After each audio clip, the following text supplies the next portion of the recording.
Hi, everyone, and welcome to Google Docs Basics and Beyond, brought to you by the SDM Foundation. At SDM, we believe technology should be accessible to everyone, and Google Docs is a fantastic tool because it's free, easy to use, and lets you collaborate with others in real time. In this video, we'll start with the basics, such as formatting texts, setting up your document, and then move into more advanced features such as smart chips, building blocks, and collaboration tools. By the end, you'll feel confident creating, editing, and sharing documents for any purpose.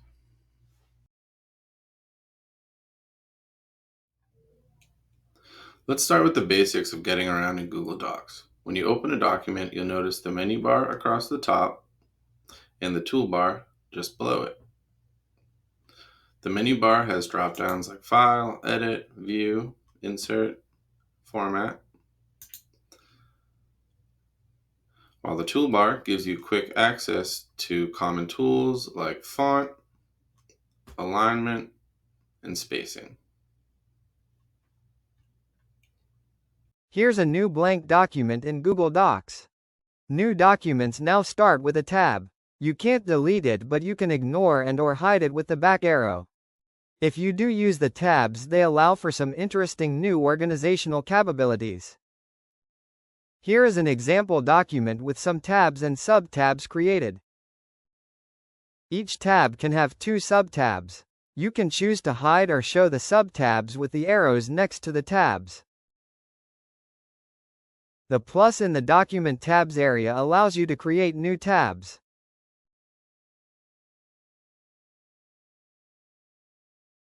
You can customize the symbol for each tab by clicking on it, bringing up a list of emojis. The three dots for each tab allow you to make changes like renaming the tab or moving it.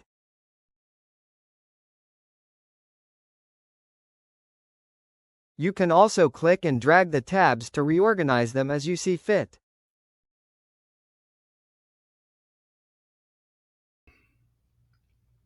As you saw, you can keep multiple documents open in tabs, just like in a web browser. This is really handy when working on more than one project at once. You can also use templates to get started quickly. For example, there are templates for resumes, letters, and reports, all of which you can customize.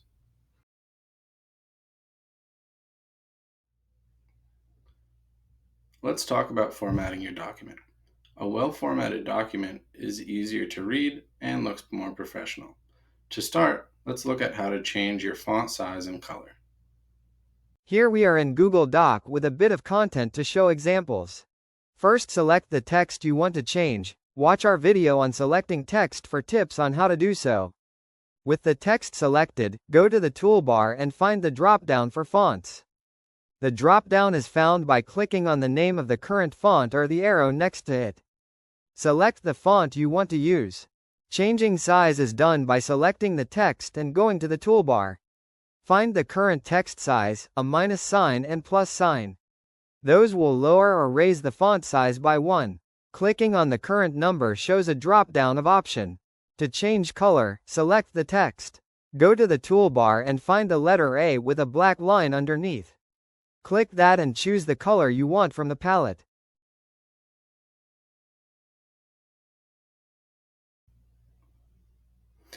As you just saw, it's easy to make text stand out.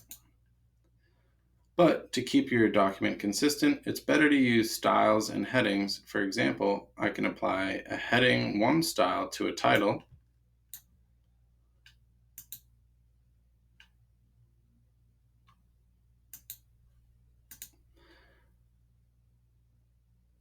and a heading 2 for a subsection.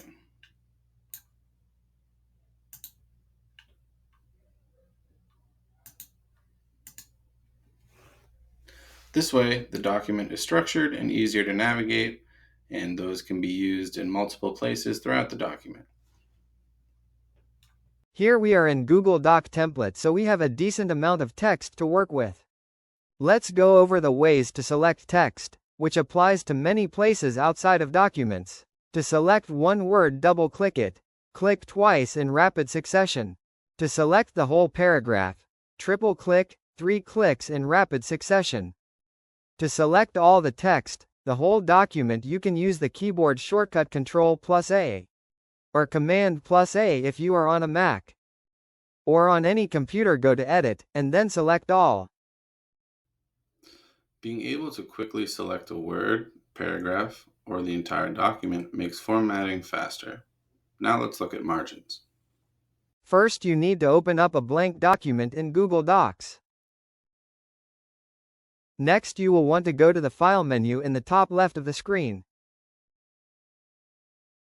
Then scroll down and choose Page Setup. In the Page Setup menu, you can scroll down to see the current set margins.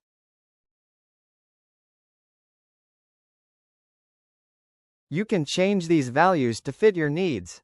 If we change each value to 0.5, then you can see the margin has changed.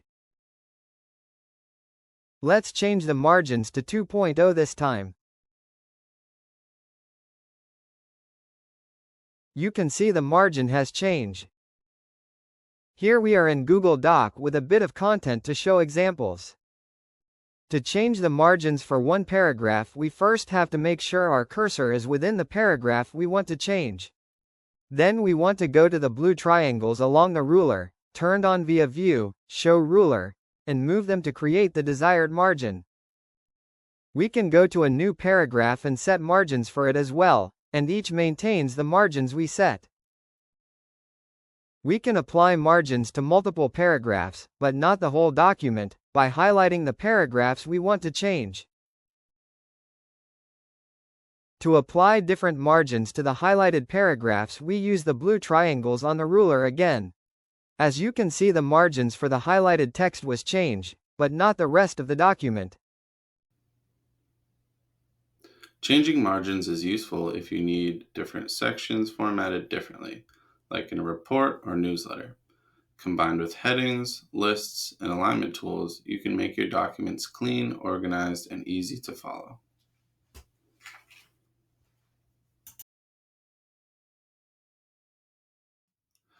Next, let's go over some of the editing and reviewing tools in Google Docs. These are especially useful when you're working with others on the same document. To turn on non-printing characters, head to the View tab in the menu bar and go down to Show Non-Printing Characters. Now we are able to see blue marks representing unseen characters, such as returns at the end of these lines of text, as well as line breaks with Shift+Enter. Here are some more examples of what the non-printing characters look like, with some tabs, spaces, and more returns. To turn the non-printing characters off, we just go back up to the View menu and select that option to uncheck it. Non-printing characters help you spot extra spaces, line breaks, and formatting issues. Beyond that, Docs makes collaboration smooth with comments and suggesting mode. Comments let you leave notes on specific sections, while suggesting mode works like track changes. Your edits appear in green, and the document owner can accept or reject them. Another powerful tool is version history. From the File menu, choose Version History to see who made changes and when. You can even restore an older version if needed. This gives you peace of mind that your work is never really lost.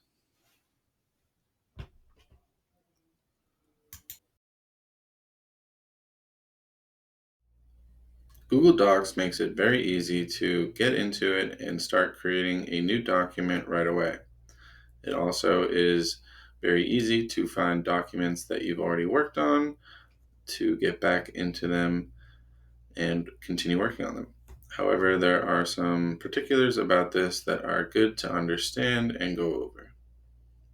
First, when it comes to creating a new document, there's lots of ways to get to Docs, but only 2 real ways to go about creating a new one. Our first option is from the Docs homepage, where we can click Blank Document and be in our new document. Or we can click Template Gallery and choose a template. Clicking any of these gives us a new document formatted with placeholder text, but we are going back to Docs Home to create a new blank document.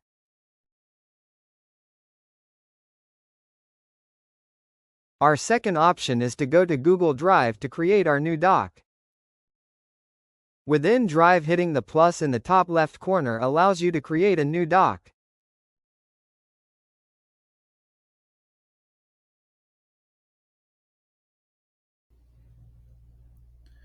And when it comes to finding documents that we've already worked on and saved, You can always go to the Google Docs homepage to see a list of your recent documents. However, another way to get to them and where they actually live is to go to Google Drive. In Drive, there are still multiple ways to get to your doc.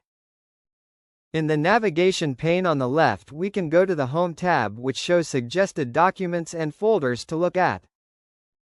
We can also search for the doc in the search bar at the top center of any Drive page. Going to My Drive in the navigation pane takes us to the actual file directory. Here we can create folders and structure however we want, following the file path to the doc we're looking for. one of the best parts of Google Docs is how easy it is to share your work. To share a Google Doc, click on the Share button in the top right of the page. Type in the name of a contact or email address to share the doc with.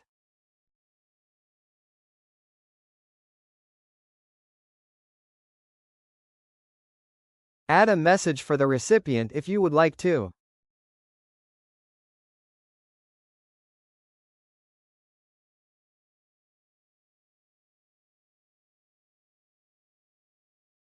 Choose the role for the recipient, which allow for various levels of access to the doc. Then click Send and you have successfully shared the doc.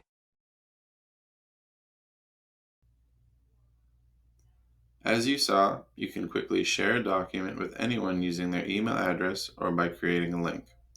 But be careful with link sharing. Make sure you set the right permission level.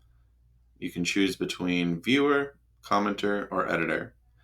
Viewer can only look, commenter can add feedback, and editor can make full changes. Google Docs also shines when multiple people are editing at the same time.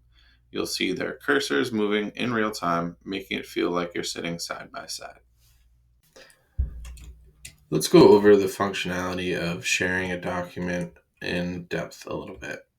We'll take a look at both ends of that, but we'll start with what it looks like being the owner of the document, the one who shared it. So now that we've done the share, we up in the upper right, there's a little profile icon for those that it was shared with, and when they're active, they've got this little red ring around their profile icon. At the moment, they only have viewing access, so we don't see their cursor.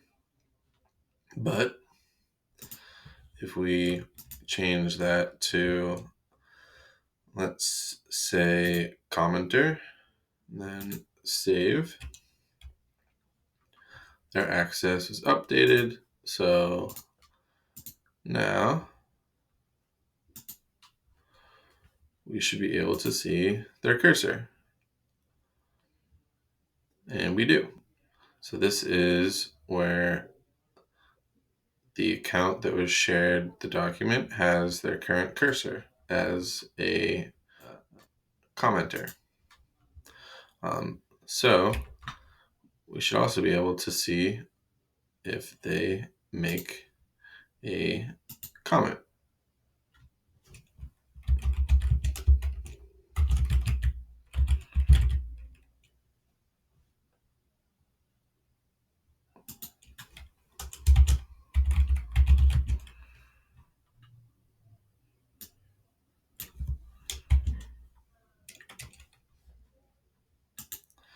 So as you can see, the changes here are more of suggestions. These are the suggested changes that were made by this account. So, changing it from an example document to be shared to an example Google Doc to be shared for practice. Right. So as the owner, I see each of these changes over here. So if I want these to go into effect, I can accept the suggestions. And now this is what the document actually looks like. If we change their permission level to editor,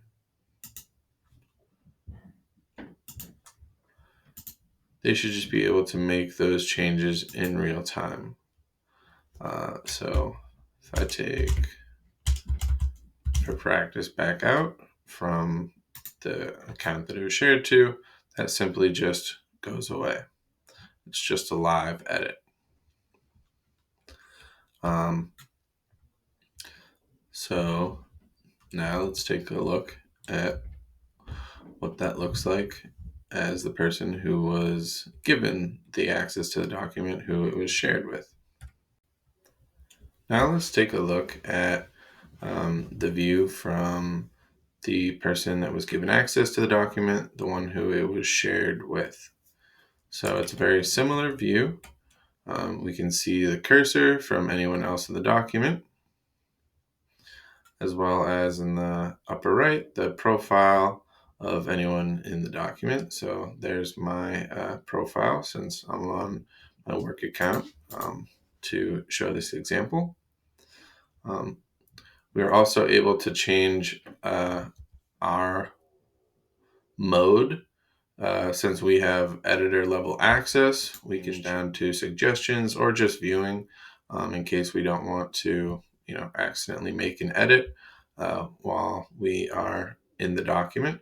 So even though we can't raise our own permission level, you can lower the mode you're in to a lower permission level. So if I change the permission level from my own account to commenter, if I refresh the page, now it says I'm suggesting. So that is the mode that I was automatically put in. And I can't go back up to edit without requesting to be an editor. So since I'm not the owner of the document, I don't get to change permission levels. So now if I decide to make some changes, this is how they show up. And for the suggestion that the owner either accepts or declines, I can also add a message or add an @ to specifically add others to take a look at this specific suggestion.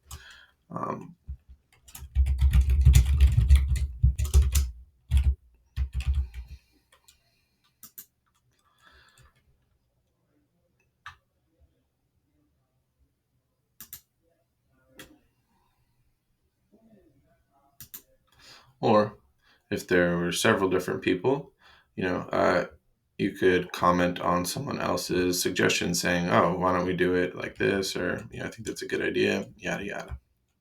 All right. So now let's switch the permission to viewer. And now we'll refresh the page.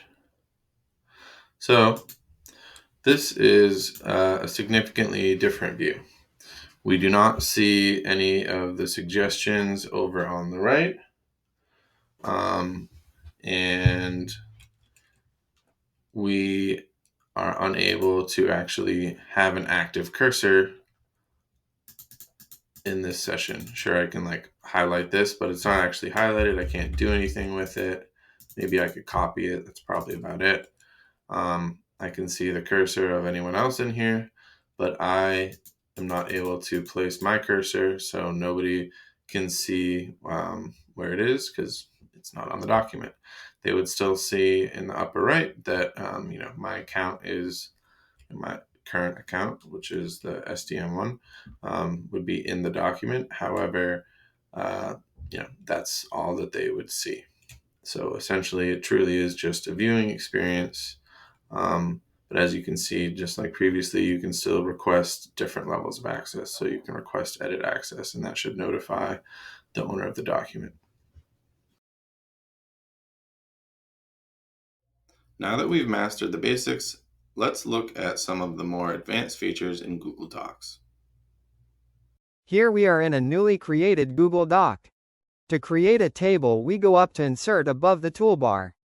Go to Table in the drop-down, and choose the number of rows and columns for your table. After selecting the size, it puts the table on the document. With some example text in the table, we see our ability to manipulate the table, such as moving the rows around. We see here some symbols appear when hovering over the table. They allow us to change the table, like adding rows and columns. There is a small icon in the top right of each cell that allows you to change parts of or the whole border of that cell. Smart chips are related to tables because they are pre-built pieces that have great functionality. If we put our cursor in a cell in the table and go to Insert, we see Smart Chips as an option, which gives us a list to choose from. I chose the Date Smart Chip as an example, and the first thing it wants is for me to select a date. It can be clicked on to change it. As we look at our options for Smart Chips, you can imagine the many uses for them. Keeping track of tasks, when they're due, who's working on it, related documents, all easily discernible from the same table. In our building blocks video, you will find more examples of Smart Chips and their uses. Tables are great for organizing information, and Smart Chips let you insert connected data like a colleague's name, a file from a drive, or even a date right into your document. Here we are in a blank Google document. For building blocks, we go to the Insert tab, then Building Blocks in the drop-down. We see building blocks to choose from and View More at the bottom. Hitting View More will bring up a panel on the right hand of the page. This will have a list of categories that each has building blocks within it. Hovering over one of the building blocks will add a preview of it to your document, each one offering a different pre-built structure containing related smart chips inside it. Selecting one will place it on your document. You can then close the Building Blocks tab. This contacts building block is just the layout. The smart chips included give you an idea of what's possible. Clicking the Place Smart Chip allows you to enter a location to associate with the contact you put in that row. The Person Smart Chip allows you to add a contact from your Google account. So I added myself in the First Person Smart Chip. The Smart Chip retains information beyond what it shows in the document, so interacting with it brings up all the information tied to my contact. The same idea applies to any sort of smart chip. The Place one shows any information Google has on the selected location.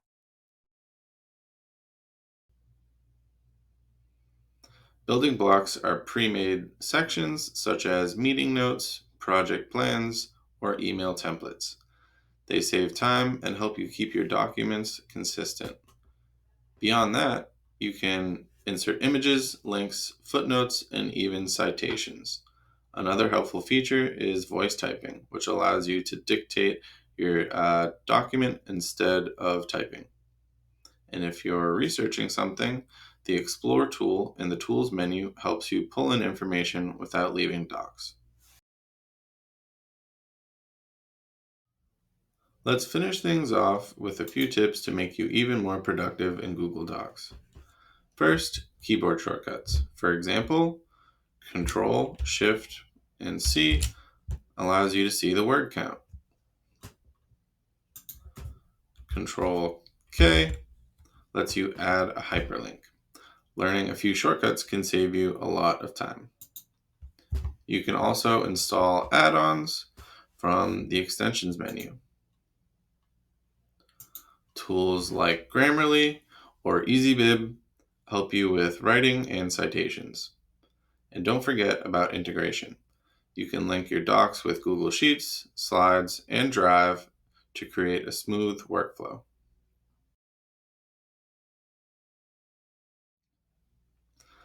Let's recap. We started with the basics of creating and formatting documents, explored tools for editing and reviewing, learned how to share and collaborate, and finally looked at advanced features like smart chips and building blocks, as well as some productivity tips.